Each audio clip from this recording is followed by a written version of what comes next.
Thor is a 2011 American superhero film based on the Marvel Comics character of the same name. Produced by Marvel Studios and distributed by Paramount Pictures, it is the fourth film in the Marvel Cinematic Universe, MCU. It was directed by Kenneth Branagh, written by the writing team of Ashley Edward Miller and Zack Stentz along with Don Payne, and stars Chris Hemsworth as the title character alongside Natalie Portman, Tom Hiddleston, Stellan Skarsgård, Kat Dennings, Clark Gregg, Colm Feore, Ray Stevenson, Idris Elba, Jamie Alexander, Rene Russo, and Anthony Hopkins.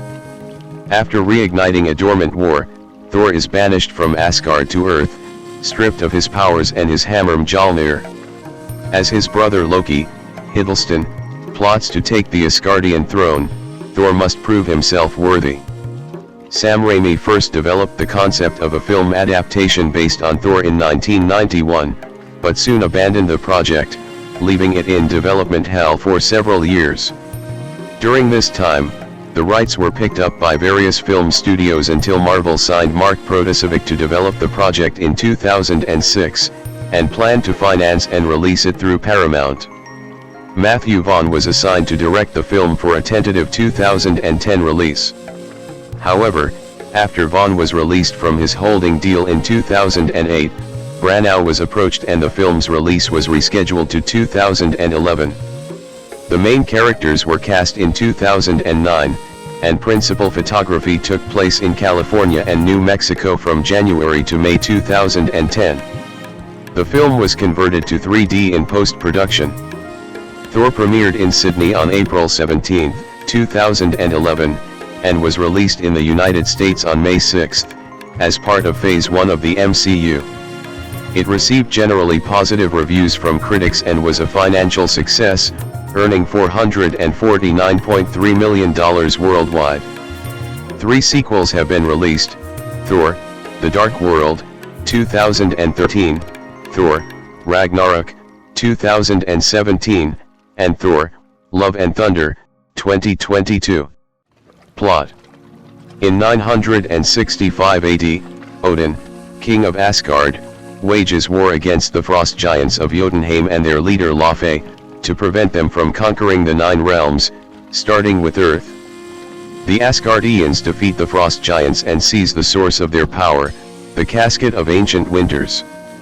In the present, Odin's son Thor prepares to ascend to the throne of Asgard but is interrupted when frost giants, secretly allowed in by his brother Loki, attempt to retrieve the casket. Against Odin's order, Thor travels to Jotunheim to confront Loki, accompanied by Loki, childhood friend Sif and the warriors 3, Volstagg, Fandral, and Hagon. A battle ensues until Odin intervenes to save the Asgardians, destroying the fragile truce between the two races. As punishment for Thor's arrogance, Odin deems his son unworthy and strips his powers before exiling him to Earth as a mortal, accompanied by his hammer Mjolnir, now protected by an enchantment that allows only the worthy to wield it. Thor lands in New Mexico, where astrophysicist Dr. Jane Foster, her assistant Darcy Lewis, and mentor Dr. Eric Selvig find him.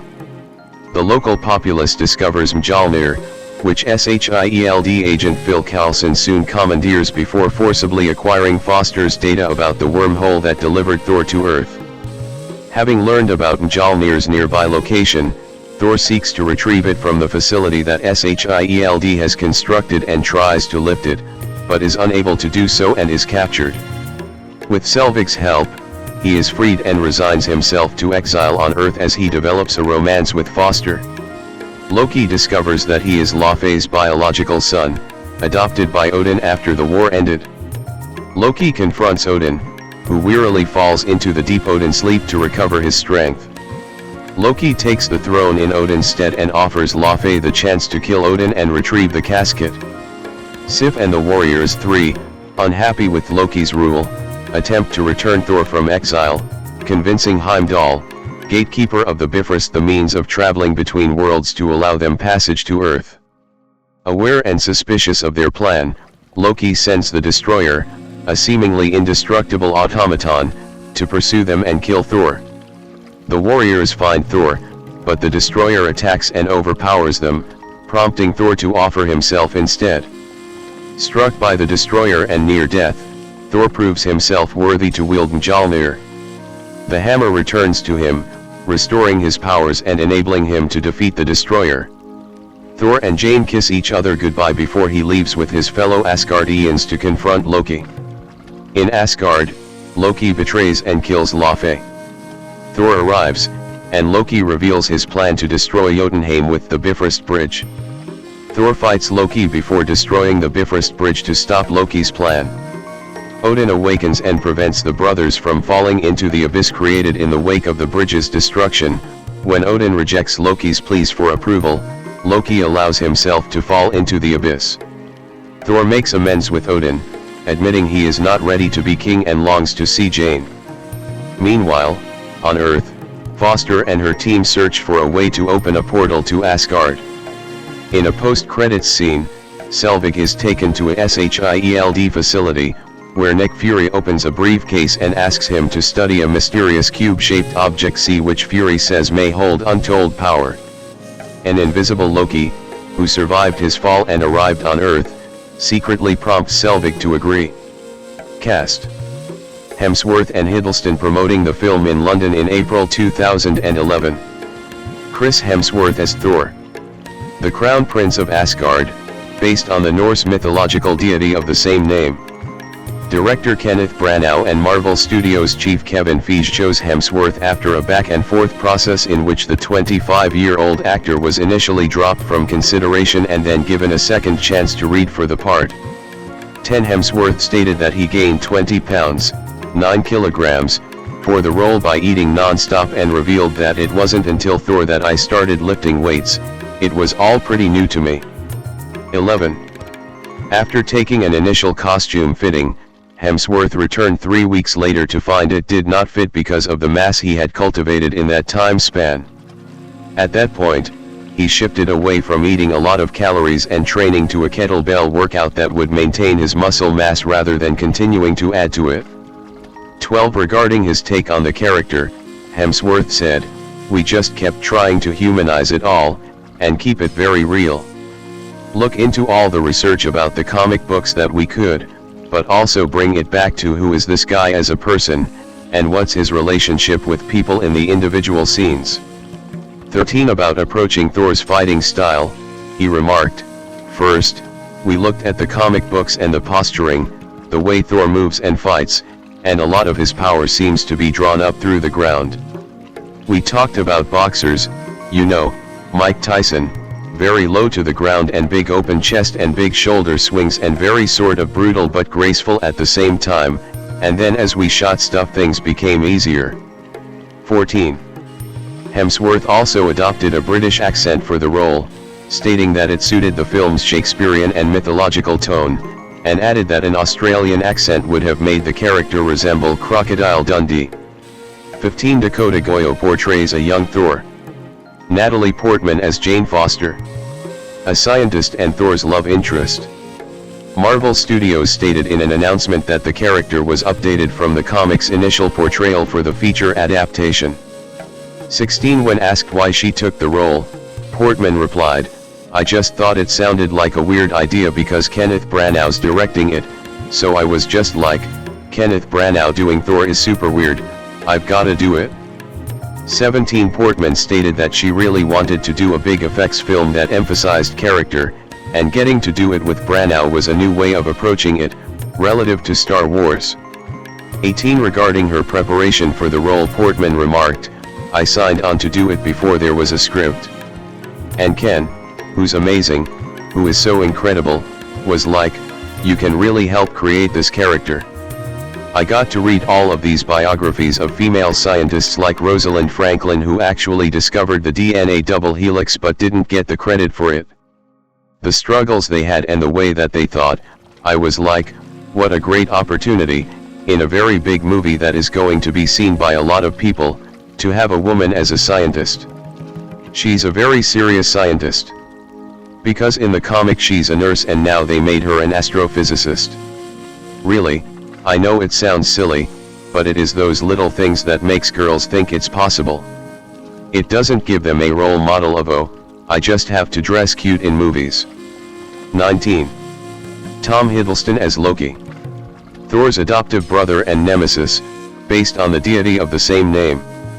Hiddleston was chosen after previously working with Branagh on Ivanov and Wallander. 20 Initially, Hiddleston auditioned to play Thor, but Branagh decided his talent would be better harnessed playing Loki. Hiddleston stated that the character was a comic book version of Edmund in King Lear, but nastier. Hiddleston had to keep a strict diet before the start of filming because Branagh wanted Loki to have a lean and hungry look, like Cassius in Julius Caesar. Physically, he can't be posing as Thor. 21 Hiddleston looked at Peter O'Toole as inspiration for Loki as well, explaining, interestingly enough, Kenneth Branagh said to look at Peter O'Toole in two specific films, The Lion in Winter and Lawrence of Arabia. What's interesting about his performance as King Henry is you see how damaged he is. There's a rawness to his performance, it's almost as if he's living with a layer of skin peeled away. He's grandiose and teary and, in a moment, by turns hilarious and then terrifying. What we wanted was that emotional volatility. It's a different acting style, it's not quite the same thing, but it's fascinating to go back and watch an actor as great as O'Toole head for those great high hills. 22 Ted Allpress portrays a young Loki. Stellan Skarsgård as Eric Selvig. A scientist doing research in New Mexico who encounters Thor. 23 Skarsgård stated that he was not initially familiar with the comic book version of Thor. 24 As to why he took the part, Skarsgård remarked, "I chose Thor because of director Kenneth Branagh. The script was nice and we got to rehearse and talk to the writers and do some collaborating in the process to make it fit us. So I had a very happy time on it. What I always try to do is immediately do something I just haven't done so I get variation in my life. I've made about 90 films and if I did the same thing over and over again I would be bored by now. I try to pick different films, I go and do those big ones and having done that I can usually afford to go and do some really small obscure films and experiment a little." 25. Kat Dennings as Darcy Lewis. A political science major who is Jane Foster's intern. 26 Dennings described her character as Foster's little helper gnome. 18 Dennings stated that her role was expanded during the rehearsal process. 27 Dennings explained, "She's kind of like a cute, clueless, little puppy or maybe a hamster. There wasn't much on the page for the Darcy role to begin with and I didn't even see a script before I took the job so I didn't really know who Darcy was at first. But she really evolved, she's so much fun now even. She's very Scooby-Doo if that makes sense. She's always 3 steps behind and reacting to what's happening with these great expressions. She gets things wrong and doesn't care." 28. Clark Gregg as Phil Coulson, a SHIELD agent. Gregg reprises his role from the Iron Man films. 29. Calm Fury as Laufey. King of the Frost Giants and Loki's biological father, based on the mythological being of the same name, who in myth was actually Loki's mother. 30 Fury stated it took 5 hours for his makeup to be applied. 31 About his character, Fury remarked, "I am the king of frost giants. And if you've seen any of the frost giants, you know that I am, of course, the Napoleon of frost giants. We've got some massive, fabulous guys who dwarf me and come in at around 8.5 feet, 9 feet. But, no. Can't you tell by the commanding presence? I am the boss." 30 He said the Shakespearean training he shared with Hopkins and director Branagh helped keep production moving briskly, saying that during the breaks, Tony, myself and Ken would be talking in Shakespearean shorthand about what the characters were doing, what we thought they may be like, and how we could focus our attention more intelligently. These were discussions that took no more than a few minutes between takes, but they allowed Ken, Tony, and me to understand each other instantly without Ken taking an hour away to explain to the actors exactly what was going on. So that was enormously helpful. 32. Ray Stevenson as Volstagg. A member of the Warriors 3, a group of 3 Asgardian adventurers who are among Thor's closest comrades, known for both his hearty appetite and wide girth. 33 Stevenson previously worked with Kenneth Branagh in the 1998 film The Theory of Flight, and with Marvel Studios as the titular character in Punisher: Warzone. Stevenson wore a fat suit for the role, stating, "I've tried the suit on, and what they've done is kind of sex him up, he's sort of slimmer but rounder." Stevenson said, "He's got every bit of that Falstaffian verve and vigor, and a bit of a beer gut to suggest that enormous appetite, but he's not the sort of weeble-shaped figure he is in the comics. He's Falstaff with muscles. I've got this amazing foam-injected undersuit that flexes with me." 34. Idris Elba as Heimdall. The all-seeing, all-hearing Asgardian sentry of the Bifrost Bridge, based on the mythological deity of the same name. 35 Elba said Branagh's involvement was a major incentive to take the role. "Branagh called me up personally and said, 'I know this isn't a big role, but I would really love to see you play it. It's Kenneth Branagh.' I was like, definitely." 36 About the role, Elba remarked, "I did green screen for the first time. I wouldn't like to do a whole movie of green screen, though. You kind of forget the plot a little, like being in a Broadway play and doing it over and over and forgetting your line halfway through." 37 Elba stated he has made a 4-picture commitment with Marvel Studios. 38 Elba's casting prompted a proposed boycott by the Council of Conservative Citizens and a debate amongst comic book fans, some insisting it was wrong for a black man to play a Nordic god. In response, Elba called the debate ridiculous. 39 40 41. Jamie Alexander as Sif. A warrior and Thor's childhood friend, based on the mythological deity of the same name. Alexander was best known for her portrayal of Jessie XX on the ABC Family series Kyle XY.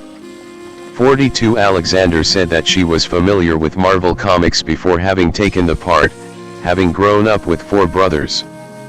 43 Alexander said the part required hours a day in the gym, though training is not unfamiliar to her, explaining she was one of few girls on her Colleyville, Texas, high school wrestling team. 44 Alexander described her character as one of the guys and that, "She's a very talented, skilled warrior and can stand on her own against any villain in the film." About her relationship with Thor, she stated, "She is very loyal to Thor and cares a lot about protecting him and protecting Asgard." 45 Alexander adopted a received pronunciation-style British accent for the film, and stated that Tom Hiddleston assisted her with developing the accent during production. 46. Renee Russo as Frigga. The wife of Odin, Queen of Asgard, mother of Thor, and adoptive mother of Loki, based on the mythological deity of the same name. 47 Russo stated in March 2011 interview that she has signed on for possible sequels, although she stated that who knows how many I'll do.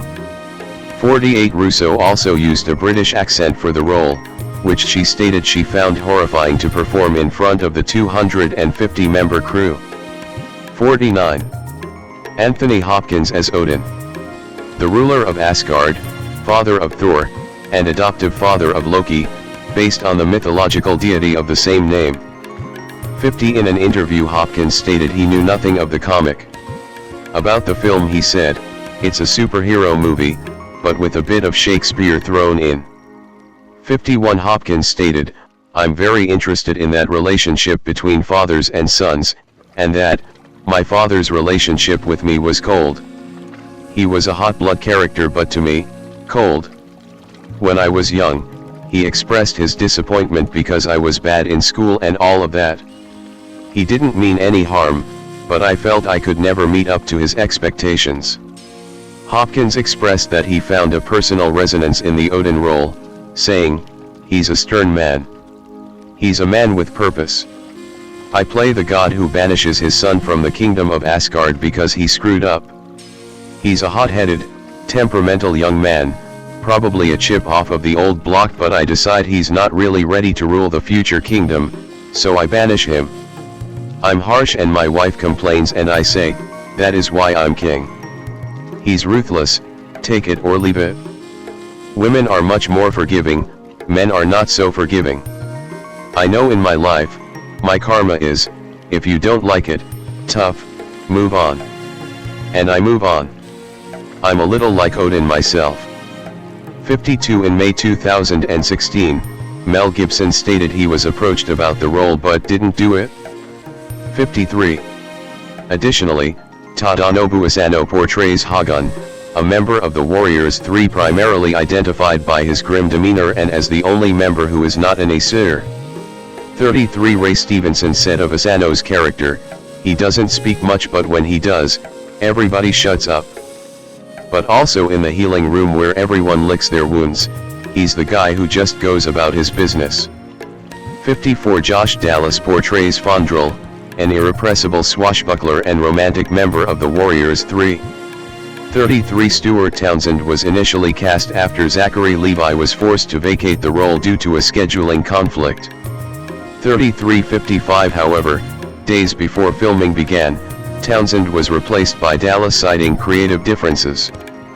56 Dallas said he believed that Fandral would like to think of himself a philanderer. He would like to think of himself, I was saying, as the R. Kelly of Asgard. He's a lover, not a fighter. Dallas mentioned that Errol Flynn was an inspiration for the character, stating, "He was a big inspiration for the character and for me. I watched a lot of his movies and kind of got that into my bones. I tried to bring out that little bit of Flynn-ness in it." Flynn had a lot of that boyish charm that Fandral's got. 54. Maximiliano Hernandez appears as SHIELD agent Jasper Sidwell, Adriana Barraza plays diner owner Isabella Alvarez, and Isaac Cappy plays a pet store clerk. 57 Joseph Gad, Josh Cox, and Douglas Tate portray Frost Giants. 58-59 Stan Lee and J. Michael Straczynski have cameo appearances as pickup truck drivers. 60-61 Walter Simonson has a cameo appearance as one of the guests at a large Asgardian banquet. 62 and Samuel L. Jackson and Jeremy Renner have uncredited cameos as Nick Fury and Clint Barton / Hawkeye, respectively. 63-64 Production. Development. Thor's powers are godly, yes. But at the end of the day, he's a man. Odin sends him to Earth because he's not perfect. He's brash, arrogant, even overconfident. He also bleeds. He struggles. Life kicks him where it hurts the most. You want to feel Thor's rage when he rages. You want to see him fight like hell, and take as much as he dishes out, maybe more. You want to have a visceral reaction to the guy, and what happens to him.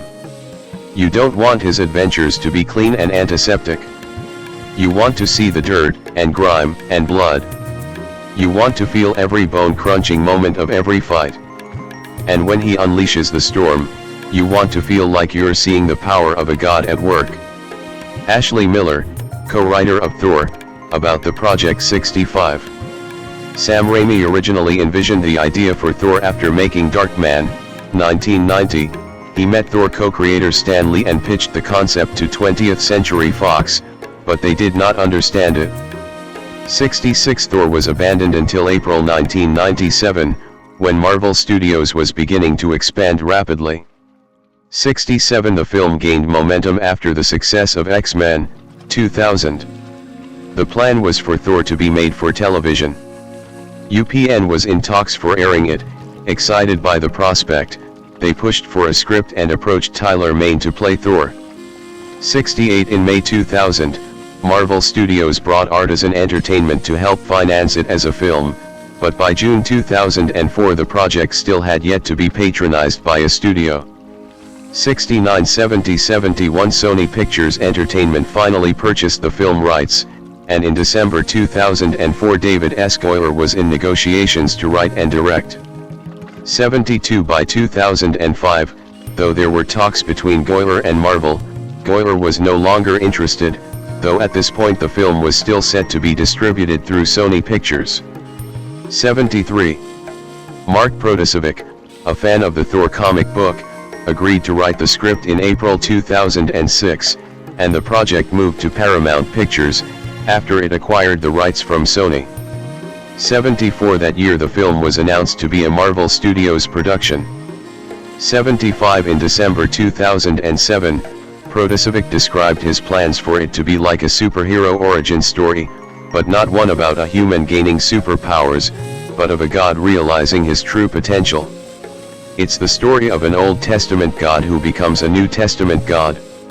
76 Protasiewicz's script saw Odin banishing Thor to Earth in the Middle Ages, where he becomes enslaved by Norsemen before being rescued by Lady Sif and the Warriors 3. 77, 148 In August 2007, Marvel Studios signed Matthew Vaughn to direct the film. 78 Vaughn then rewrote Protasiewicz's script in order to bring down the budget to $150 million, as Protasiewicz's first draft would have cost $300 million to produce. 79 After the success of Iron Man, Marvel Studios announced that they intended to release Thor on June 4, 2010, with Iron Man 2 being used to introduce the character of Thor. 80.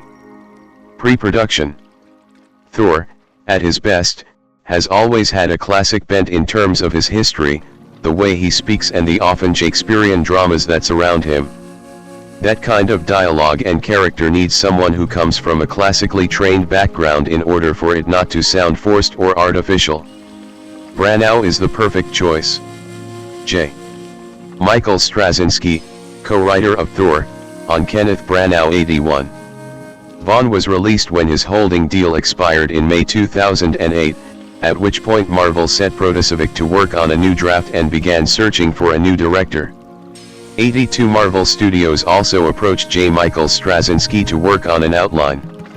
77, 148 Guillermo del Toro entered talks to direct the film.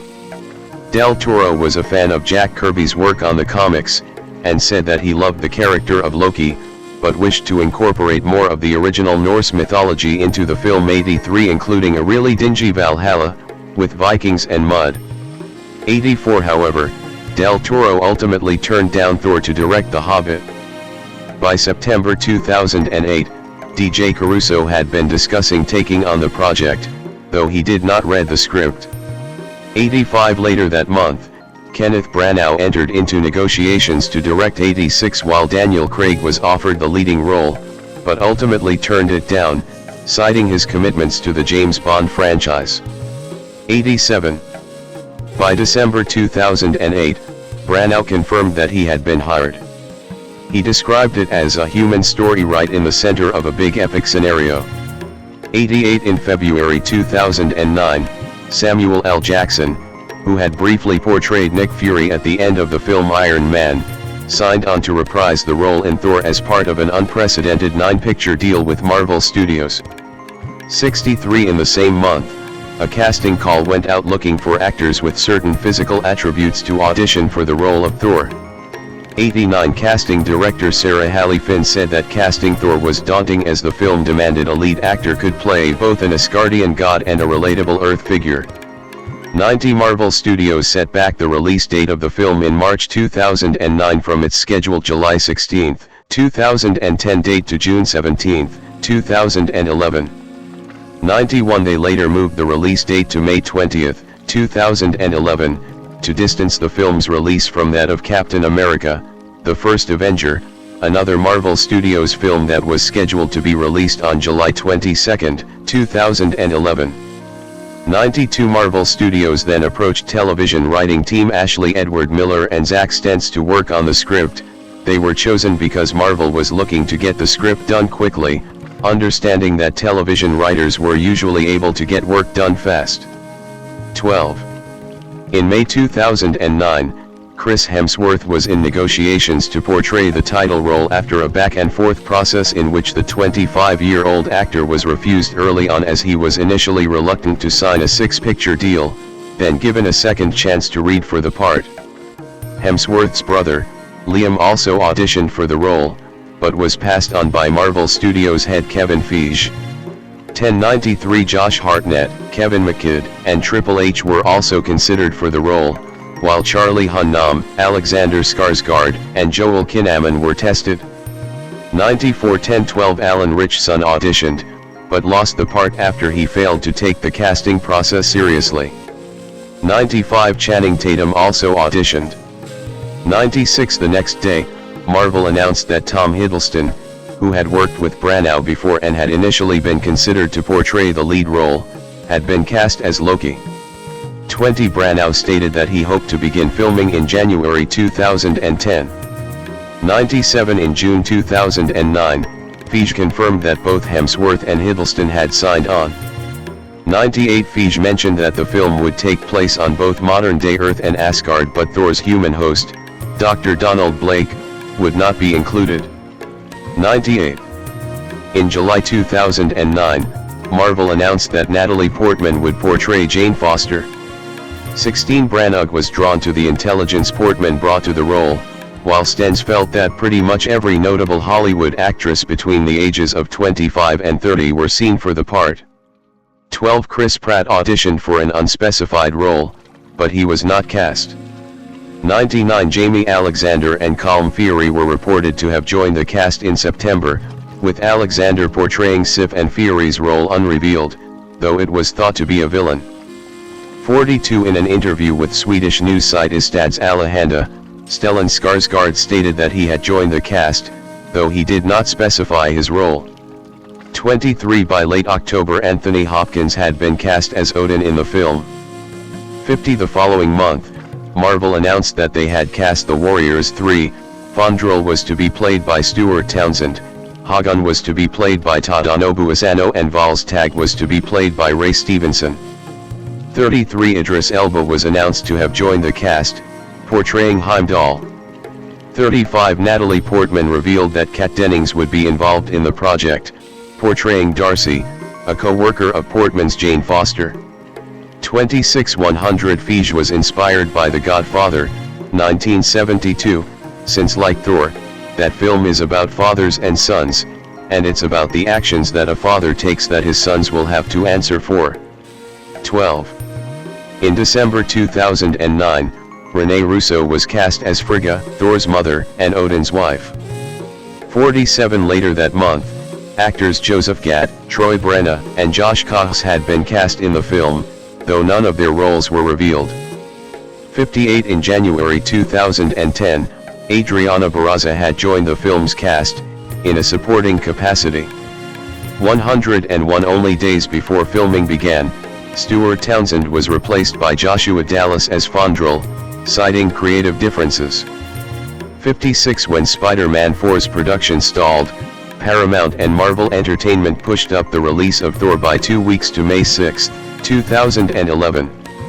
102 The Science and Entertainment Exchange introduced Marvel Entertainment, Kenneth Branagh, the screenwriter, and a few people on the design and production side of things to 3 physicists, Sean Carroll, Kevin Hand, and Jim Hartle, as well as physics student Kevin Hickerson, to provide a realistic science background for the Thor universe. The consultation resulted in a change in Jane Foster's profession, from nurse to particle physicist, and the terminology, Einstein-Rosen bridge, to describe the Bifrost bridge. 103 Filming. Director Kenneth Branagh promoting the film in London in April 2011. In October 2008, Marvel Studios signed a long-term lease agreement with Raleigh Studios to photograph their next 4 films: Iron Man 2, Thor, Captain America, The First Avenger and The Avengers at Raleigh's Manhattan Beach, California facility. 104 Filming on Thor was scheduled to begin in Los Angeles mid-January 2010, then moved to Santa Fe, New Mexico from March until late April. 105 Principal photography began on January 11, 2010. 106 A few days after filming began, Clark Gregg signed on to reprise his role from Iron Man and Iron Man 2 as Agent Coulson. 29 In February, Paramount Pictures entered negotiations with Del Mar, California to use a 300-yard stretch of beach to film a scene for Thor involving 6 horses running down the terrain.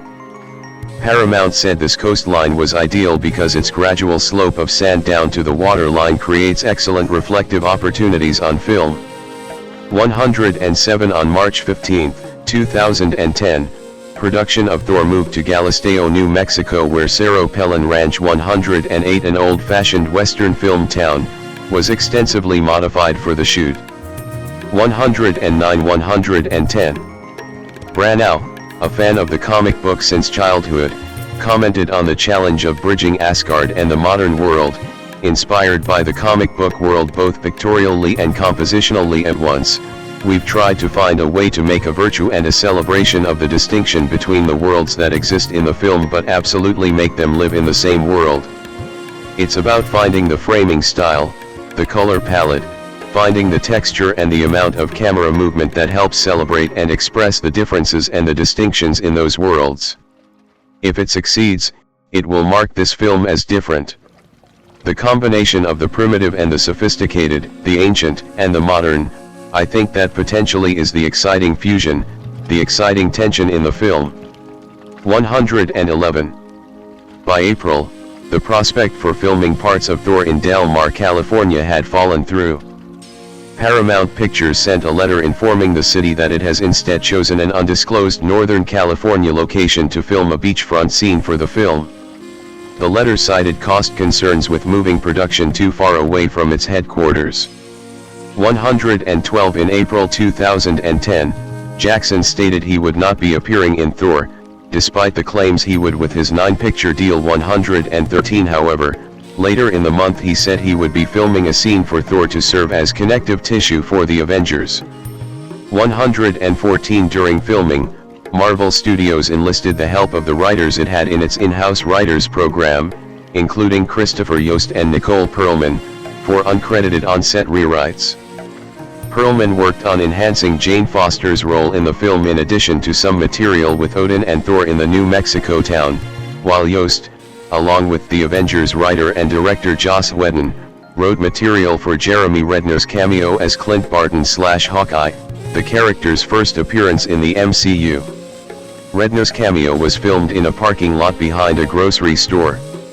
77. 173 to 174. Filming wrapped on May 6, 2010. 13. Post-production.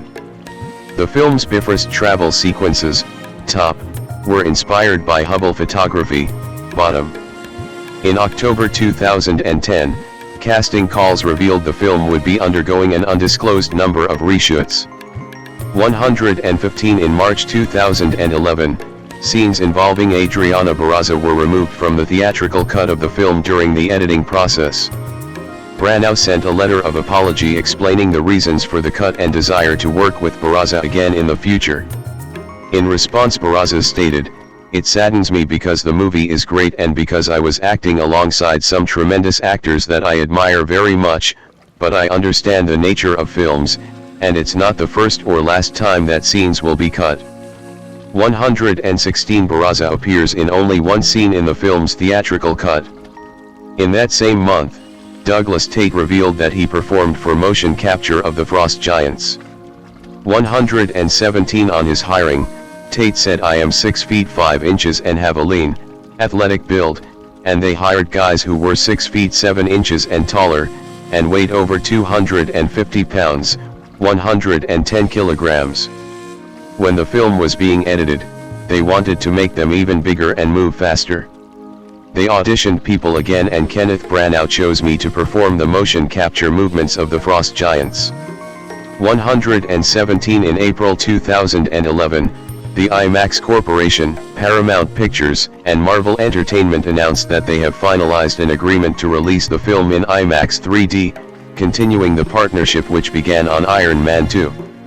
118. Branagh stated that the 3D process initially made him cringe but said, "We came to feel that in our case 3D could be the very good friend of story and character for a different kind of experience."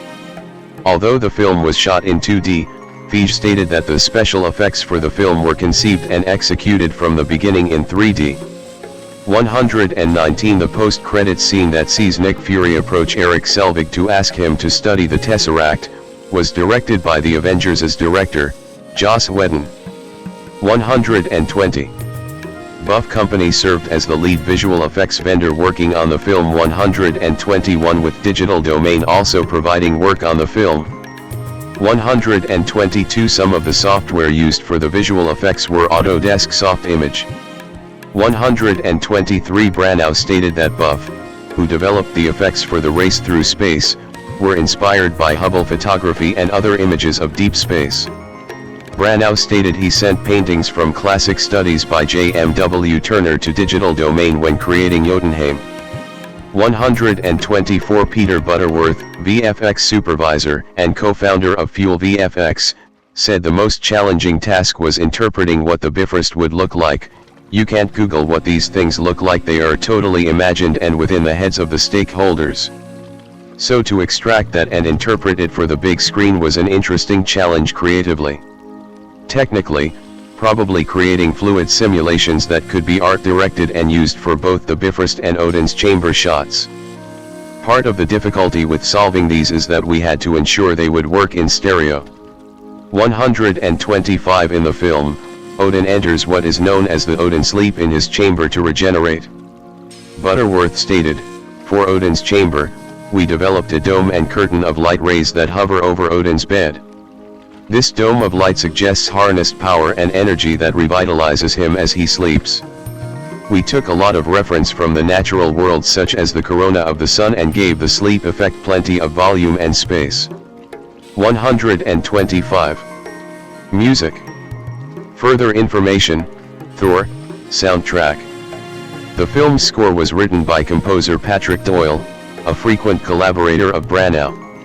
Doyle described Thor as the most commercially high-profile film I have done since Frankenstein, 126, adding that the composing process had the challenge of trying to find a tone that fit the duality of Asgard and Earth. Thus Doyle and Branagh had frequent discussions on the musical direction. 127 with the director suggesting a contemporary feel and having a balance between the music and grand images that were not in any way hyperbolaized, and the composer in turn implementing a strong sense of melody, which he responds to in my work.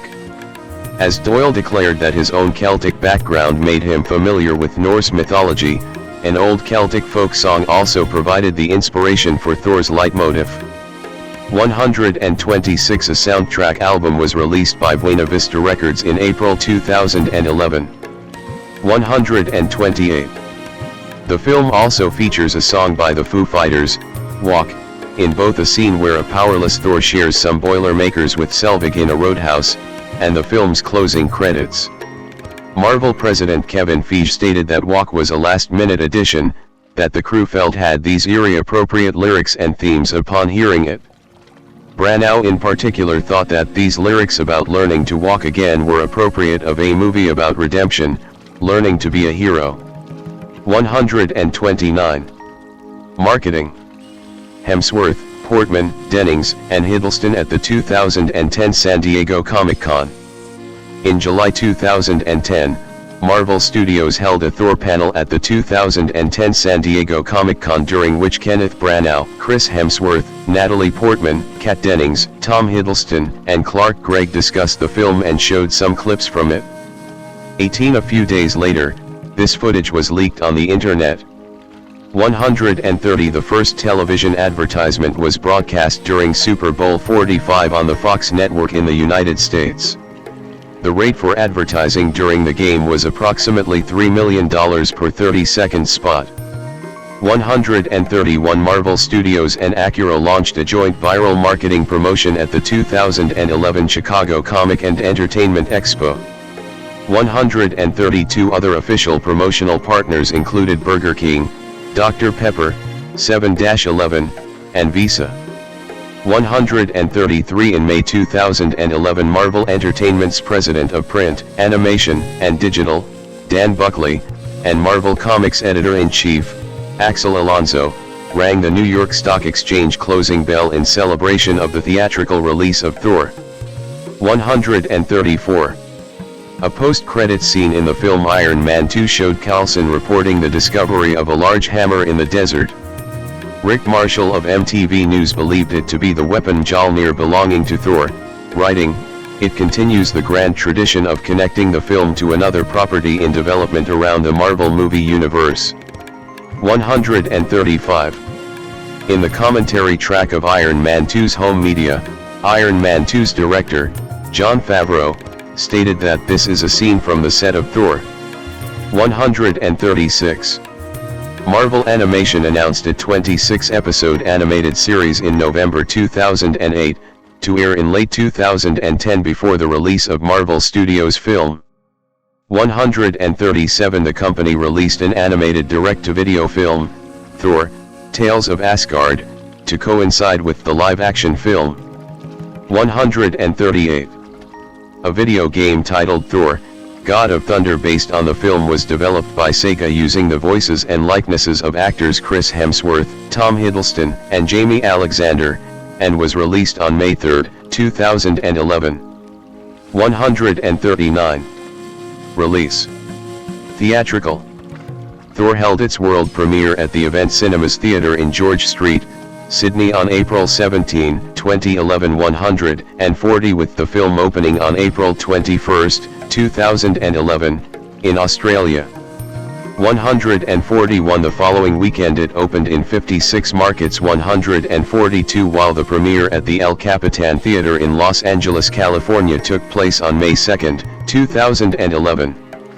143 Thor opened on May 6, 2011, in the United States. 141 in 3,955 theaters, of which 214 were IMAX 3D and 2,737 in 3D, a record amount. 144 145 146 The film is part of Phase 1 of the MCU. 147. Home media. In July 2011, Marvel Studios and Paramount Pictures announced the release of Thor on Blu-ray 3D, Blu-ray disc, and DVD. The discs were released by Paramount Home Media Distribution on September 13, 2011, in 3 editions, a single-disc DVD, a 2-disc Blu-ray DVD combo pack, and a 3-disc Blu-ray/DVD/3D combo pack.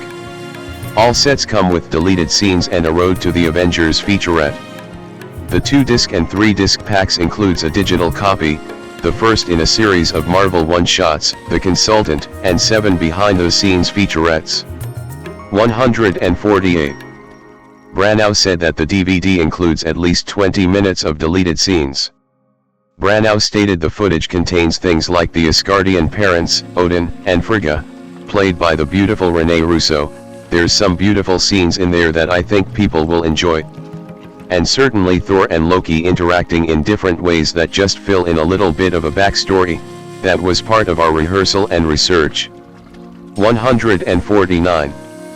In its first week of release, Thor took the #1 spot on Blu-ray/DVD sales chart and topped Home Media Magazine's rental chart for the week. 150.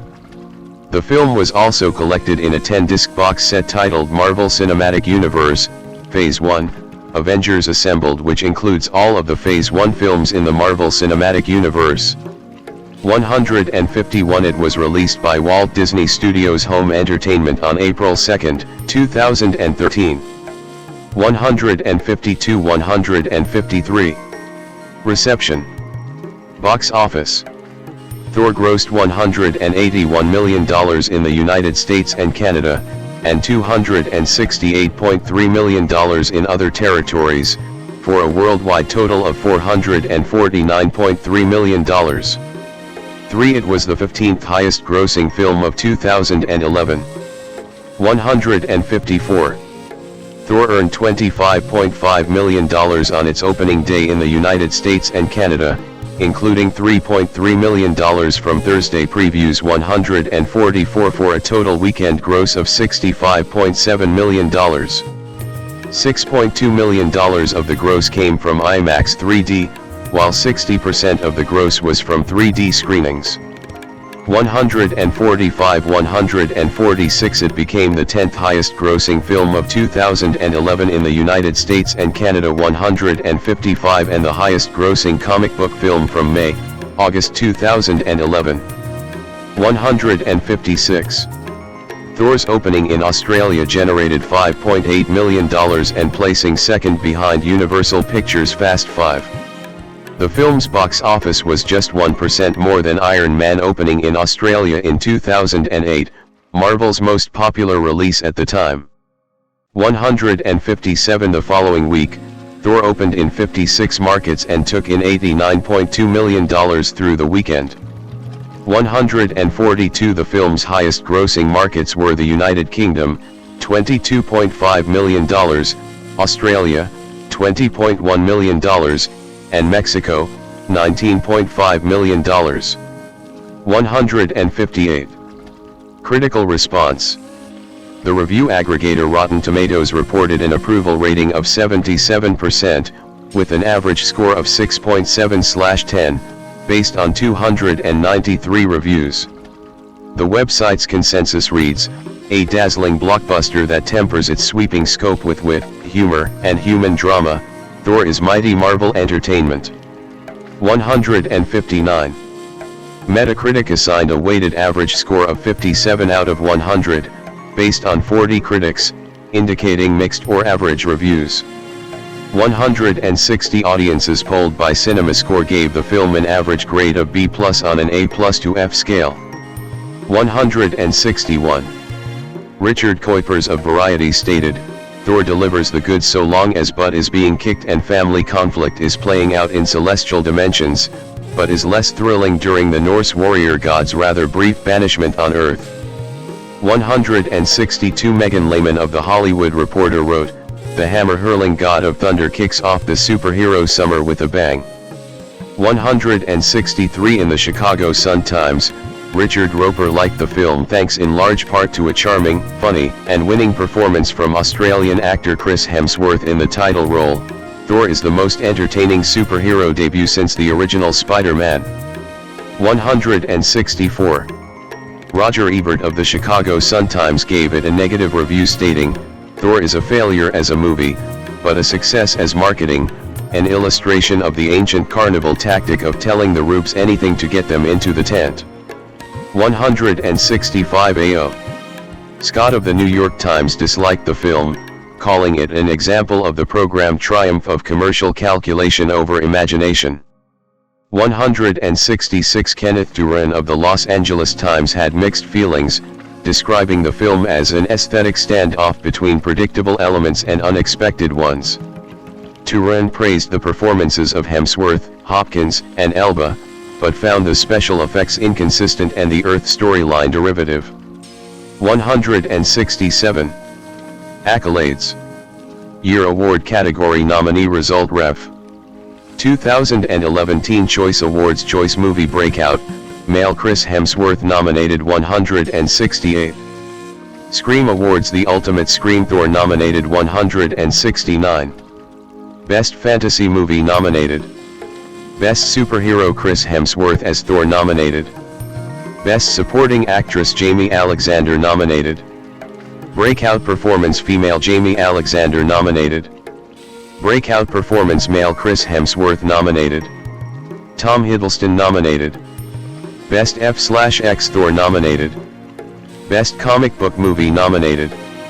2012 People's Choice Awards Favorite Action Movie Thor nominated 170. Favorite Movie Superhero Chris Hemsworth nominated.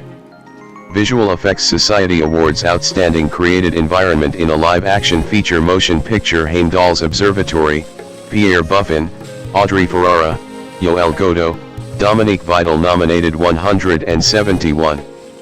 Outstanding Virtual Cinematography in a Live-Action Feature Motion Picture Xavier Allard, Pierre Buffin. Nicholas Chevalier nominated. Empire Awards Best Male Newcomer Tom Hiddleston won 172. Best Sci-Fi/Fantasy Thor 1. The Art of 3D presented by Real D nominated. MTV Movie Awards Best Hero Chris Hemsworth as Thor nominated 173. Saturn Awards Best Fantasy Film Thor nominated 174. Best Supporting Actor Tom Hiddleston nominated. Best Production Design Bo Welch nominated. Best Costume Alexandra Byrne won. Sequels. Further information, list of Marvel Cinematic Universe films. Thor, The Dark World. Main article, Thor, The Dark World. A sequel, Thor, The Dark World, directed by Alan Taylor, was released on November 8, 2013. 175 176 Hemsworth, Hiddleston, and Portman reprised their roles, along with others from the first film. 177 Zachary Levi replaced Dallas as Fandral, while Christopher Eccleston joined the cast as the Dark Elf Malekith. 178. Thor, Ragnarok. Main article, Thor, Ragnarok. Thor, Ragnarok was released on November 3, 2017. 179 directed by Taika Waititi. 180 Eric Pearson and Craig Kyle and Christopher Yost wrote the screenplay. 181 with Kevin Feige again producing. 182 Hemsworth, Hiddleston, Hopkins, Elba, Asano, Levi, and Stevenson reprised their roles as Thor, Loki, Odin, Heimdall, Hagon, Fandral, and Volstagg, respectively. 183 184 185 186 while Mark Ruffalo and Benedict Cumberbatch appeared as Bruce Banner/Hulk and Stephen Strange respectively, reprising their roles from previous MCU films. 187 188 Cate Blanchett, Tessa Thompson, Jeff Goldblum, and Karl Urban joined the cast as Hela, Valkyrie, Grandmaster, and Scourge, respectively. 180. Thor, Love and Thunder. Main article, Thor, Love and Thunder. A fourth film titled Thor, Love and Thunder was released on July 8, 2022. 189 Hemsworth, Thompson 190 and Elba reprised their roles. 191 with Portman, 190 Alexander, 192 Dennings, and Skarsgård returning after not appearing in Ragnarok. 191 Portman portrayed her character taking on the mantle of Thor, similar to the comics. 193 Additionally, Chris Pratt, Pomkal Mentiev, Dave Bautista, Karen Gillan, Vin Diesel, Bradley Cooper, and Sean Gunn reprised their roles as Guardians of the Galaxy members Peter Quill/Star-Lord, Mantis, Drax the Destroyer, Nebula, Groot, Rocket, and Kraglin of Fontaine. 194 Christian Bale joined the cast as the villain Gore the God Butcher. Christopher Hemsworth AM, born August 11, 1983, is an Australian actor and film producer. Born and raised in Melbourne, Victoria, and Bowman, Northern Territory, he rose to prominence playing Kim Hyde in the Australian television series Home and Away, 2004 to 2007, before beginning a film career in Hollywood. In the Marvel Cinematic Universe, Hemsworth starred as Thor in the 2011 film of the same name and reprised the role in several subsequent installments, which established him among the world's highest-paid actors. 1-2. His other film roles include the action film Star Trek, 2009, Snow White and the Huntsman, 2012, and its sequel The Huntsman, Winter's War, 2016, Red Dawn, 2012, Black Cot, 2015, Men in Black, International, 2019, Extraction, 2020, and its 2023 sequel, the thriller A Perfect Getaway, 2009, and the comedy Ghostbusters, 2016. Hemsworth's most critically acclaimed films include the comedy horror The Cabin in the Woods, 2012, the biographical sports film Rush, 2013, in which he portrayed James Hunt, the action film Furiosa, a Mad Max saga, 2024, which earned him a nomination for the IACTA Award for Best Actor in a Supporting Role, and the animated film Transformers 1, 2024, in which he voiced Optimus Prime. Early life. Christopher Hemsworth III was born on August 11, 1983. 4 in Melbourne. 5 to Leonie, Navan OS, 6 an English teacher, and Craig Hemsworth, a social services counselor. 7-8 He has an older brother, Luke, and a younger brother, Liam, both of them also actors. His maternal grandfather is a Dutch immigrant and his maternal grandmother is of Irish descent. 9 On his paternal line he is of English, Scottish, and German ancestry. 6. He was brought up both in Melbourne and in the outback in Bowman, Northern Territory. He has said, "My earliest memories were on the cattle stations up in the outback, and then we moved back to Melbourne and then back out there and then back again. Certainly most of my childhood was in Melbourne, but probably my most vivid memories were up there in Bulman with crocodiles and buffalo. Very different walks of life." 5. He attended high school at Heathmont College 5 before his family again returned to the Northern Territory, and then moved a few years later to Phillip Island. 10. Career 2002 to 2010, early work. Hemsworth started his career by appearing in several television series. In 2002, Hemsworth starred in 3 episodes of fantasy television series Guinevere Jones as King Arthur, as well as making an appearance in soap opera series Neighbours and 1 episode of Martial Law. The following year, he appeared in an episode of The Saddle Club. In 2004, Hemsworth auditioned for the role of Robbie Hunter in Australian soap opera Home and Away. He did not receive the part, but was subsequently recalled for the part of Kim Hyde. He moved to Sydney to join the cast, appearing in 171 episodes of the series. 11. He left the cast of Home and Away on July 3, 2007.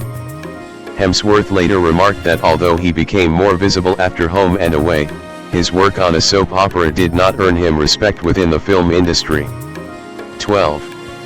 Hemsworth was a contestant on the 5th season of Dancing with the Stars Australia, partnered with professional dancer Abby Ross. The season premiered on September 26, 2006, and after 6 weeks, Hemsworth was eliminated on November 7. Hemsworth's appearance in the franchise almost cost him the role of Thor, as producers of the Marvel film franchise feared fans would be put off. 13. In 2009, Hemsworth played James T. Kirk's father, George Kirk, in the opening scenes of J.J. Abrams' film Star Trek. The role was initially offered to Matt Damon, who turned it down. Abrams appreciated Hemsworth taking on the role. 14. Josh Tyler of Cinema Blend was impressed with Hemsworth, describing the actor's scene as the best 5 minutes I've spent in a movie theater this year. 15. The film was a box office success, grossing $385.7 million. 16. That same year, Hemsworth played the character Cale Garrity in the thriller A Perfect Getaway. It received mixed reviews. 17-18, but Hemsworth was praised for his appropriately intimidating performance of a thuggish backpacker. 19. Paul Young of Screen Rant also praised Hemsworth's performance as solid. 20. Hemsworth went on to play Sam in 2010's Cash alongside English actor Sean Bean, which was the first film he shot when he arrived in the United States. The film's director, Stephen Milburn Anderson, said Hemsworth had only been in the United States for 6 weeks when he had auditioned for the role, recalling, "Here's a guy who is young, has the right look, is a very good actor and, let's face it, he's beautiful. So I say, we need to get this guy in." I was very impressed. 21. In November 2010, The Hollywood Reporter named Hemsworth one of the young male actors who are pushing, or being pushed onto the Hollywood A-list. 22. 2011 to 2015, Thor and worldwide recognition. In 2011, Sony Pictures announced that Hemsworth would star in the thriller Shadowrunner 23, but the film was never made. That same year, Hemsworth was cast as the superhero Thor in the Marvel Cinematic Universe. His first film in the franchise was 2011's Thor. He and castmate Tom Hiddleston, who ultimately played Loki, had each auditioned for the role, for which Hemsworth said he gained 20 pounds of muscle. 24. With a worldwide gross of $449 million. 25. Thor was the 15th highest grossing film of 2011. 26. The film received positive reviews. 27. And Hemsworth's portrayal of the God of Thunder was praised by Kenneth Branagh of the Los Angeles Times. 28. Hemsworth reprised the role the following year for the film The Avengers, 2012, as one of the 6 superheroes alongside Robert Downey Jr.'s Tony Stark / Iron Man, Chris Evans Steve Rogers / Captain America, Mark Ruffalo's Bruce Banner / Hulk, Scarlett Johansson's Natasha Romanova's / Black Widow, and Jeremy Renner's Clint Barton / Hawkeye sent to defend Earth from his adopted brother, Loki. 29. The film was a critical 30 and commercial success, grossing over $1.5 billion worldwide. 31. The ensemble cast was praised for their on-screen chemistry by Peter Travers of Rolling Stone. 32. Hemsworth shot the horror film The Cabin in the Woods shortly after the release of Star Trek, but it went unreleased until 2012. It garnered positive reviews. 33. And his portrayal of alpha male jock Kurt Vaughn was described by Allison Foreman of Mashable as his sexiest role yet. 34. Hemsworth later starred opposite Kristen Stewart in the film Snow White and the Huntsman, 2012, as the Huntsman. Although a commercial success, grossing $396 million worldwide. 35. It received mixed reviews. 36. Critics were critical of Hemsworth and Stewart's on-screen chemistry, and Angela Watercutter of Wired felt the characters were not fully fleshed out. 37. Hemsworth was cast as Jed Eckert in the 2012 Red Dawn remake after MGM saw dailies footage of a scene from The Cabin in the Woods. 38. He was cast as Thor 2 days after being cast in Red Dawn. 38. The film was a box office bomb, grossing only $50 million against a production budget of $65 million. 39, and received negative reviews. 40. Hemsworth in 2013. In 2013, Hemsworth starred in Ron Howard's sports drama film Rush, as 1976 Formula One world champion James Hunt. 41. Henry Barnes of The Guardian was impressed with Hemsworth's performance, praising the actor for delivering the superb script with some mastery. 42. Later that year, Hemsworth reprised the role of Thor for the sequel to Thor in Thor: The Dark World, 2013. 43. Although a commercial success with a worldwide gross of $644 million. 44. The film became the lowest rated film in the MCU franchise on the review aggregator website Rotten Tomatoes at 66% approval rating. 45. The chemistry between Hemsworth and Hiddleston was praised by critics. Ben Child of The Guardian wrote, "Thanks to Hiddleston and Hemsworth's impressive collective charisma, Thor: The Dark World is far from a franchise killer." 46. In 2015, Hemsworth starred in director Michael Mann's action thriller Black Cot, opposite Viola Davis. 47. The film bombed at the box office. 48. And was poorly received. 49. For many critics, a significant issue of the film was the casting of Hemsworth as a hacker. 50. Christy Lemire of the Chicago Sun-Times remarked, "Anyone who makes their way in the world sitting in front of a computer screen all day is not going to look as hunky as Hemsworth." 51. Hemsworth himself later admitted to being displeased with his performance. "I didn't enjoy what I did in the film," he commented. "It just felt flat, and it was also an attempt to do what I thought people might have wanted to see. But I don't think I'm good in that space." 52. He reprised his role as Thor for the fourth time in the sequel to the Avengers, Age of Ultron.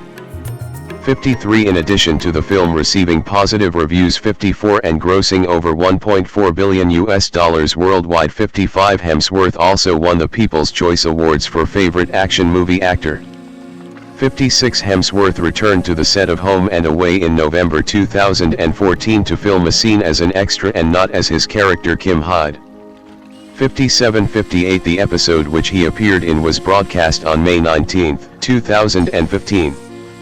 58. That same year, he co-starred in the comedy film Vacation, along with Ed Helms, a revival of the film series that originally starred Chevy Chase. 59. He was nominated for the MTV Movie Awards for Best Kiss with Leslie Mann. 60. His last 2015 film was In the Heart of the Sea, based on the book of the same name by Nathaniel Philbrick, with Hemsworth playing first mate Owen Chase. In an interview on Jimmy Kimmel Live, he said that to prepare for the role of starving sailors, the cast was put on a diet of 500 to 600 calories a day to lose weight. 61 In the Heart of the Sea received mixed reviews from critics, and was a box office disappointment, grossing $93 million against a $100 million budget. 62 But Hemsworth received a nomination for Choice Movie Actor, Action at the 18th Teen Choice Awards. 63. 2016, present, continued commercial success. In 2016, Hemsworth reprised the role of Eric the Huntsman in The Huntsman, Winter's War, alongside Jessica Chastain, who played his love interest. Writing for IndieWire, Oliver Littleton criticized the on-screen chemistry between Hemsworth and Chastain, stating that they're both struggling uphill against accents they're palpably not comfortable with, displaying zero chemistry, and frankly appearing to be in different films. 64. The film underperformed compared to its predecessor, grossing only $165 million. 65 Hemsworth later joined the cast of the reboot Ghostbusters film, playing Kevin the Receptionist. 66-67 The film disappointed critically and commercially, but Hemsworth was praised for delivering the most fun by Caroline Westbrook of Metro 68 and won the Kids' Choice Awards for Favorite Movie Actor. 69. Hemsworth promoting Thor, Ragnarok at the 2017 San Diego Comic-Con. Hemsworth reprised his role as Thor in Thor, Ragnarok, released on November 3, 2017 in the U.S,70 and again in both the third and fourth Avengers films, Avengers, Infinity War and Avengers, Endgame in 2018 and 2019 respectively. 71 All three films were a critical and commercial success. 72 Matt Zoller cites of RogerEbert.com likened Hemsworth's acting to Cary Grant, stating that Hemsworth's charisma holds Thor, Ragnarok together whenever it threatens to spin apart. 73 Hemsworth won the Teen Choice Awards for Choice Sci-Fi Movie Actor.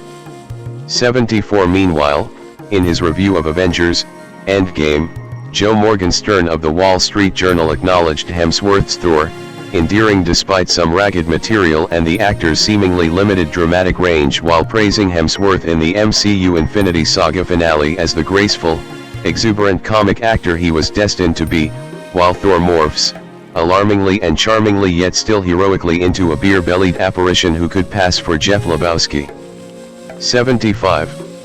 In 2017, Hemsworth was the guest narrator at Disney's Candlelight Processional at Disneyland. 76. Hemsworth was to reprise his role as George Kirk in the fourth film of the rebooted Star Trek film series 77-78, but he left the project in August 2018 after contract negotiations fell through. 79 Hemsworth later said he found the script underwhelming. 80 In 2019, he also starred in a spin-off of the Men in Black series, titled Men in Black, International. 81 The film grossed $253 million worldwide and received generally unfavorable reviews from critics, who criticized the lackluster action and forgettable plot, although the chemistry between Hemsworth and co-star Tessa Thompson was praised. 82. In 2020, Hemsworth starred in the Netflix action thriller Extraction, reuniting him with the Russo brothers, who served as producers. 83 After being watched by 90 million households in its initial month of release, the film broke Netflix's viewership record previously held by Bird Box. 84-85 Hemsworth reprised the role of Thor in the fourth film, Thor, Love and Thunder. Filming began in February 2021 in Australia. 86-87 and it was released in 2022. 88 Hemsworth commented on the film's response, stating, "I think we just had too much fun. It just became too silly. It's always hard being in the center of it and having any real perspective, you just don't know how people are going to respond." 89.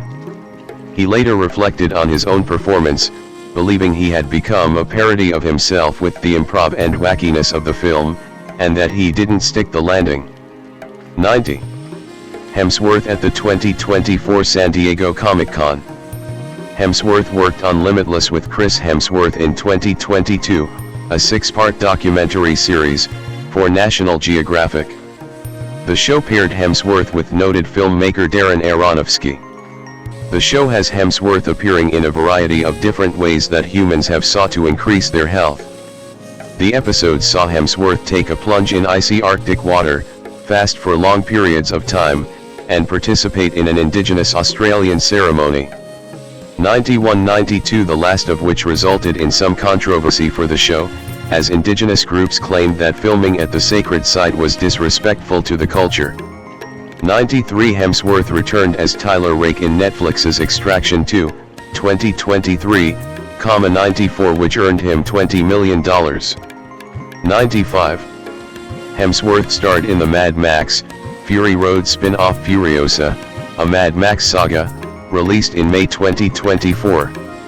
96, The Washington Post wrote that he had perhaps created one of the all-time great screen villains in his role as the warlord Dementus. 97, Hemsworth voiced a young Optimus Prime in the Transformers prequel film Transformers 1. 98-99, in October 2024, Hemsworth entered talks to play the title character in Paul King's Prince Charming for Disney. 100, Hemsworth featured in A Road Trip to Remember, a 2025 National Geographic documentary about his father's experience with Alzheimer's disease. 101, in 2026, Hemsworth starred alongside Marvel co-star Mark Ruffalo in the crime thriller film Crime 101, for which he was also executive producer. 102, Hemsworth will once again return as Thor in Avengers: Doomsday, scheduled for release in December 2026. 103. Public image. After appearing as Thor in the MCU franchise, Hemsworth's physique gained attention from fans.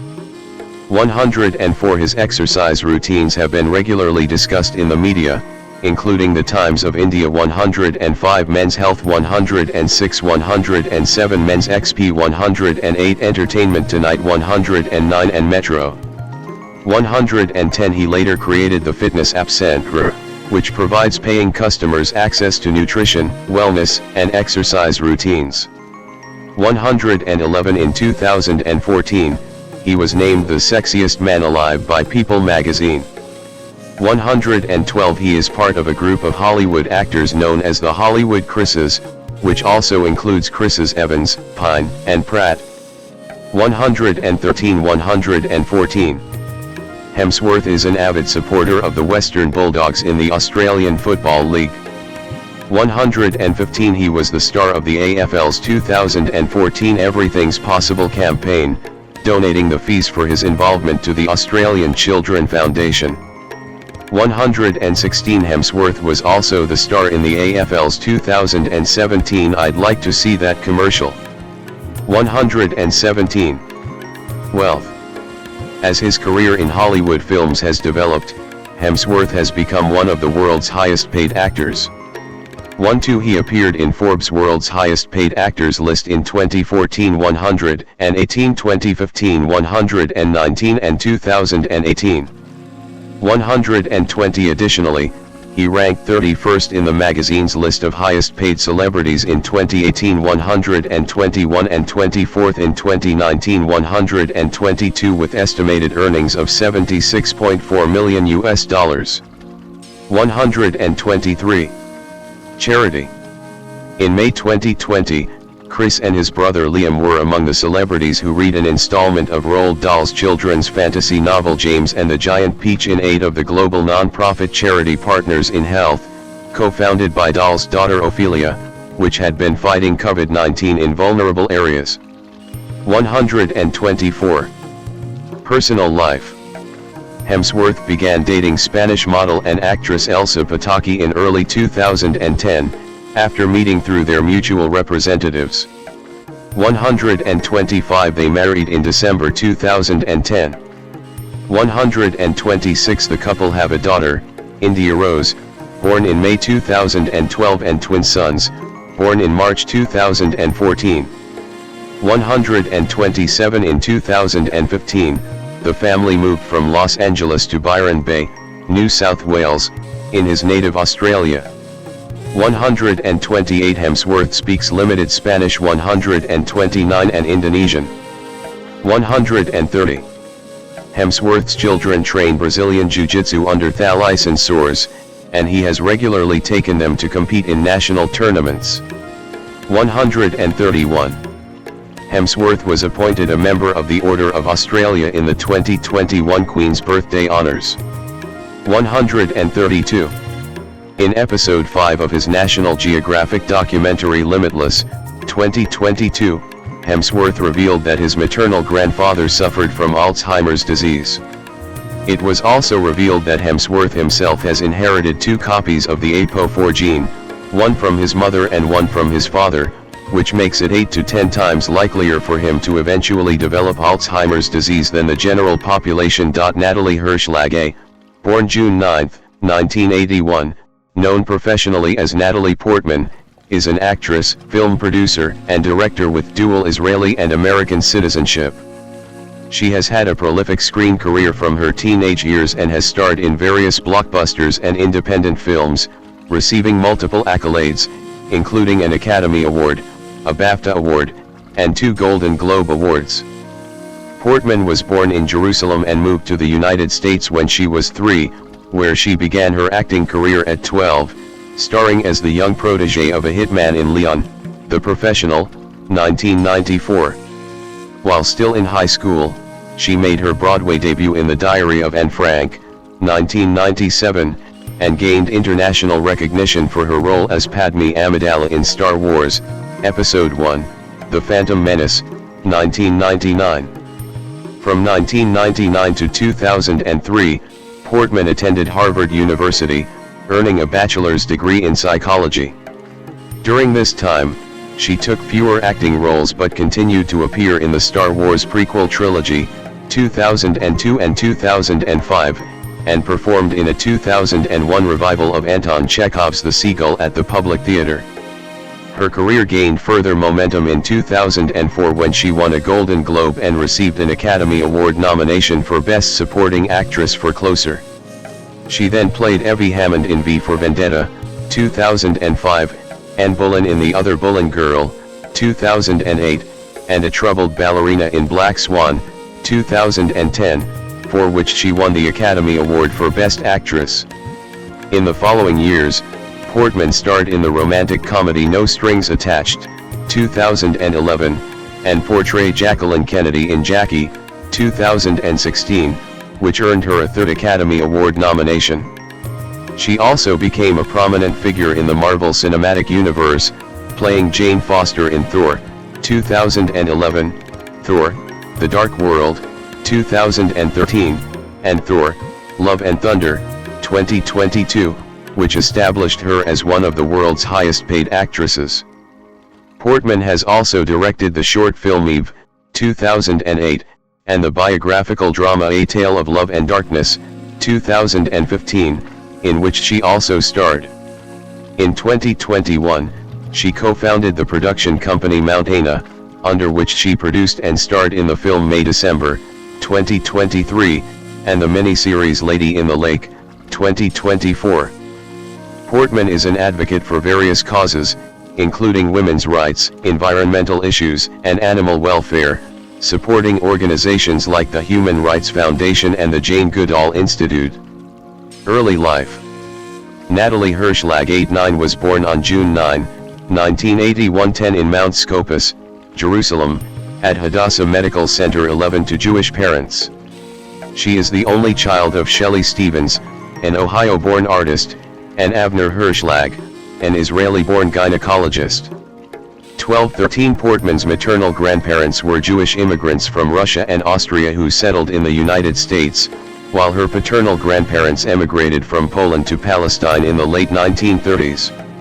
Her grandfather had led a Jewish youth movement in Poland and went to Palestine expecting to send for his family later, but they were killed in the gas chambers of Auschwitz.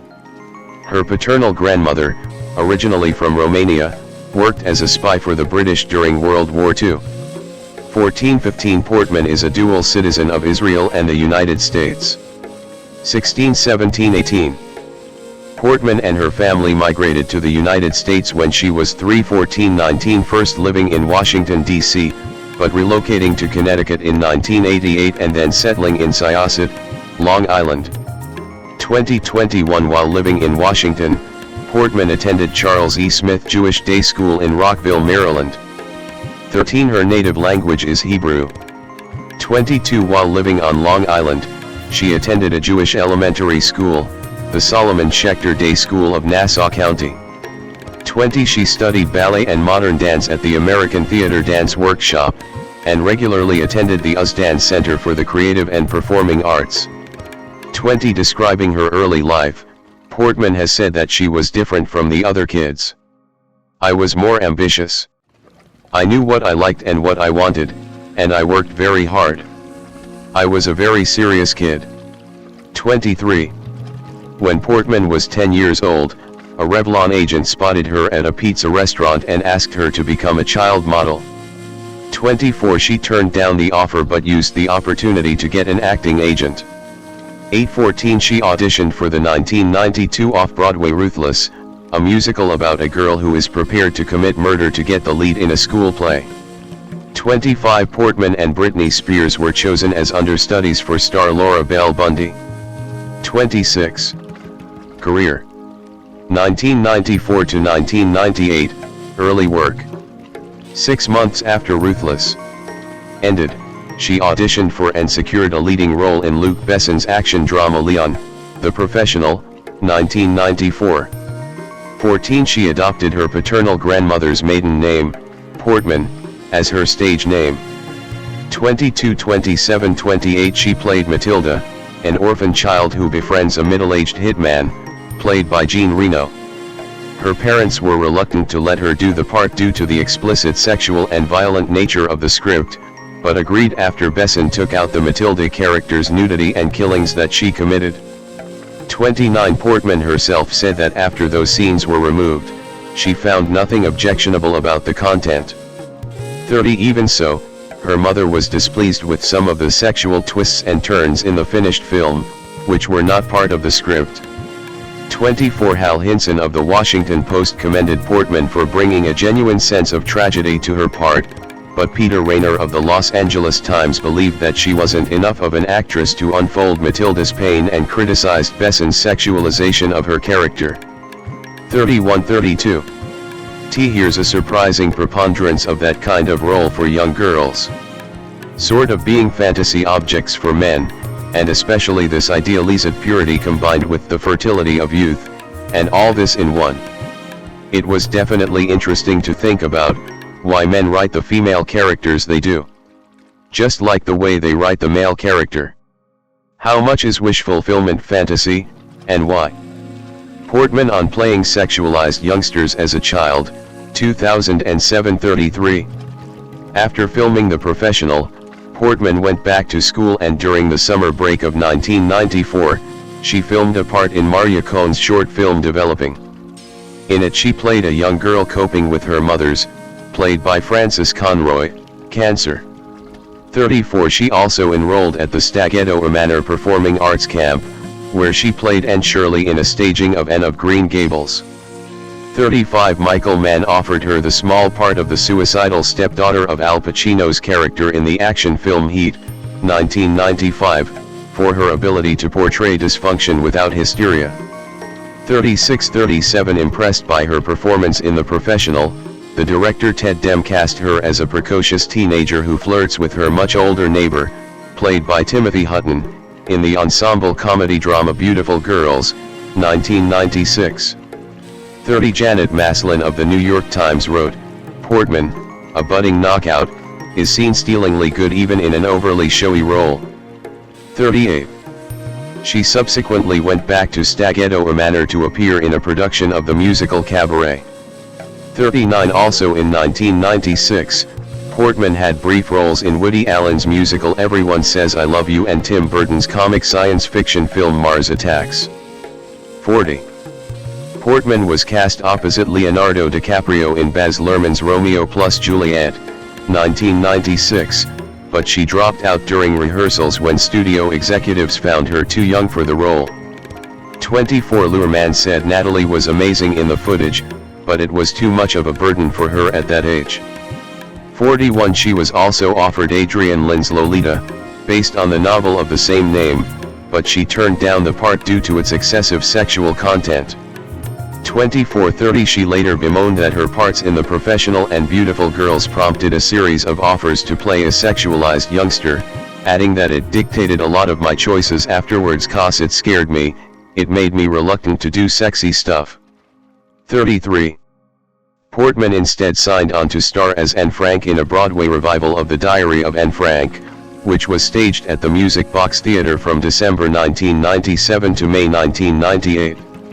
In preparation, she twice visited the Anne Frank house in Amsterdam and interacted with Miep who had preserved Anne's diary after the family was captured.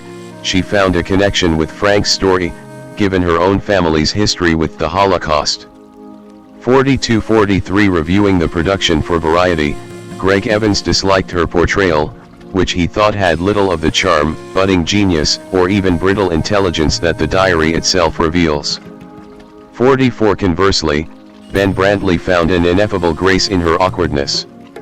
45 The experience of performing the play was emotionally draining for her, as she attended high school during the day and performed at night. She wrote personal essays in Time and 17 magazines about her experience. 46. 1999 to 2006, Star Wars, Education, and Transition to Mature Roles. Portman's costume. Portman's Padme Amidala costume from Star Wars, Episode 1, The Phantom Menace, 1999, on display at the Detroit Institute of Arts. Portman began filming the part of Padme Amidala in the Star Wars prequel trilogy in 1997, which marked her first big-budget production. The first film of the series, Episode 1, The Phantom Menace, was released in 1999, when she was in her senior year of high school. 47 Portman was unfamiliar with the franchise when she was cast, and watched the original Star Wars trilogy before filming began. 48 She worked closely with the director George Lucas on her character's accent and mannerisms, and watched the films of Lauren Bacall, Audrey Hepburn, and Katharine Hepburn to draw inspiration from their voice and stature. 49 Filming in arduous locations in Algeria proved challenging for Portman. 50-14 She did not attend the film's premiere so she could study for her high school finals. 51 The critical response to the film was mixed, but with earnings of $924 million worldwide it was the second highest grossing film of all time to that point, and it established Portman as a global star. 52-53 Portman graduated from Syosset High School in 1999. 54-55-56 Her high school paper, A Simple Method to Demonstrate the Enzymatic Production of Hydrogen from Sugar, co-authored with scientists Ian Hurley and Jonathan Woodward, was entered in the Intel Science Talent Search. 57 Following production on The Phantom Menace, Portman initially turned down a lead role in the coming-of-age film Anywhere But Here, 1999, after learning it would involve a sex scene, but the director Wayne Wong and actress Susan Sarandon, who played Portman's mother in the film, demanded a rewrite of the script. She was shown a new draft, and decided to accept the part. 58-59 Mary Elizabeth Williams of Salon called Portman's performance astonishing and added that unlike any number of actresses her age, she's neither too maudlin nor too plucky. 60 She received a Golden Globe Award for Best Supporting Actress nomination for it. 61 Portman's sole screen appearance in 2000 was in Where the Heart Is, a romantic drama filmed in Texas, in which she played a pregnant teenager. 62 After finishing work on the film, she began attending Harvard University to pursue her bachelor's degree in psychology, and significantly reduced her acting roles over the next few years. 58 At Harvard she served as Alan Dershowitz's research assistant for his book The Case for Israel. 63 Both spoke highly of each other and described themselves as close friends, with Dershowitz calling her a terrific student. 64-65 She then studied advanced Hebrew literature and neurobiology. 66 In the summer of 2001, she returned to Broadway, at the Delacorte Theatre, to perform Chekhov's drama The Seagull, which was directed by Mike Nichols and co-starred Meryl Streep and Philip Seymour Hoffman. 67 Linda Weiner of Newsday wrote that the major surprises come from Portman, whose Nina transforms with astonishing lyricism from the girl with ambition to Chekhov's most difficult symbol of destruction. 68 Also in 2001, Portman was among several celebrities who made cameo appearances in the comedy Zoolander. 69 The following year she reprised her role of Amidala in Star Wars, Episode 2, Attack of the Clones, which she had filmed in Sydney and London during her summer break of 2000. 70 She was excited by the opportunity to play a confident young woman who did not depend on the male lead. 71 When asked about balancing her career and education, she said, "I don't care if college ruins my career. I'd rather be smart than a movie star." 72-73 In 2002, she contributed to a study on memory called frontal lobe activation during object permanence, data from near-infrared spectroscopy. 74-75 Portman graduated from Harvard in 2003 and her sole screen appearance that year was in the brief part of a young mother in the war film Cold Mountain. 58-76-77 She described this period as the most difficult time in her life, noting that she wasn't getting work and felt criticized for her performances in Star Wars. After taking time off, she begged for the Cold Mountain role, which Mike Nichols helped secure, offering her a letter of support that helped her regain confidence.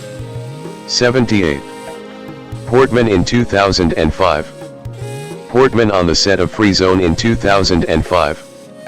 Portman began 2004 by featuring in the romantic comedy Garden State, which was written and directed by its star Zach Braff.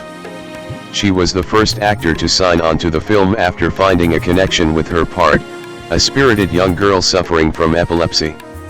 2179 Her role in it was described by Nathan Rabin of the AV Club as a prime example of the manic pixie dream girl character type, a stereotypical female role designed to spiritually help a male protagonist. 80 Portman later said she found it upsetting to have contributed to the trope. 81 She followed it by playing a mysterious stripper in Closer, a romantic drama directed by Mike Nichols based on the play of the same name, and co-starring Julia Roberts, Jude Law, and Clive Owen. Portman agreed to her first sexually explicit adult role after turning down such parts in the past, saying it reflected her own maturity as a person. 2182 She had also performed her first nude scenes for the film, but they were deleted from the final cut when she insisted that they were inessential to the story. 82 Closer grossed over $115 million worldwide against a $27 million budget, and the critic Peter Travers took note of Portman's blazing, breakthrough performance, writing that she digs so deep into the bruised core of her character that they seem to wear the same skin. 83-84 She won the Golden Globe for Best Supporting Actress and received an Academy Award nomination in the same category. 85-86 Star Wars, Episode 3, Revenge of the Sith, the final installment of the Star Wars prequel trilogy, was Portman's first film release of 2005. It earned over $848 million to rank as the second highest grossing film of the year. 87 She next played a Jewish American girl in Free Zone, 2005, a drama from Israeli filmmaker Amos Jatai.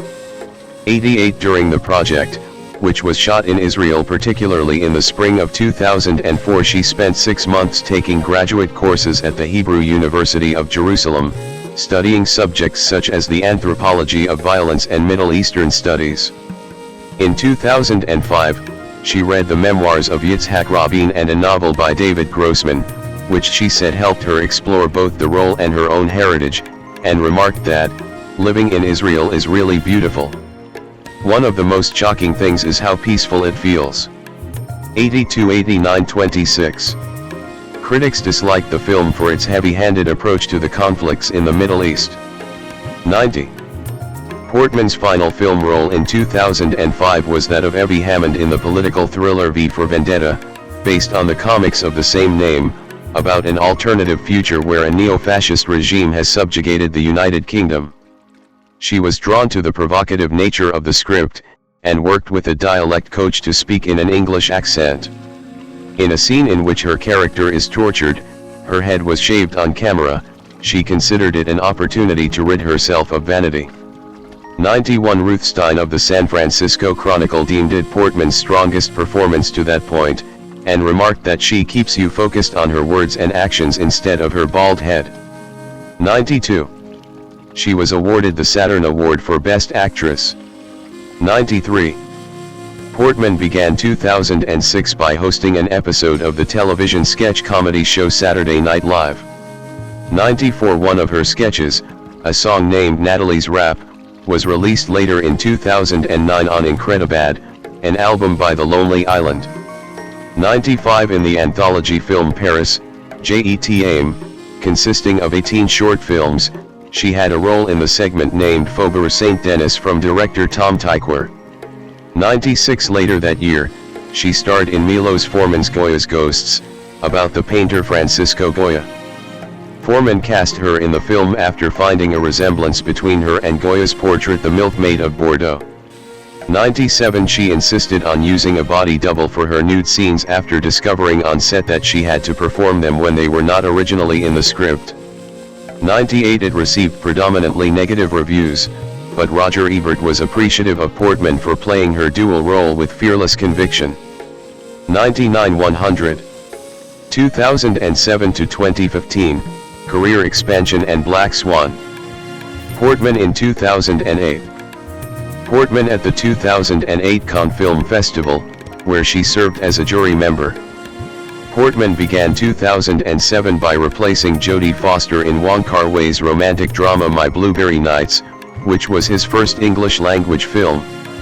For her role as a gambler, she trained with a poker coach. 101. Richard Corliss of Time magazine believed that for once she's not playing a waif or a child princess but a mature, full-bodied woman.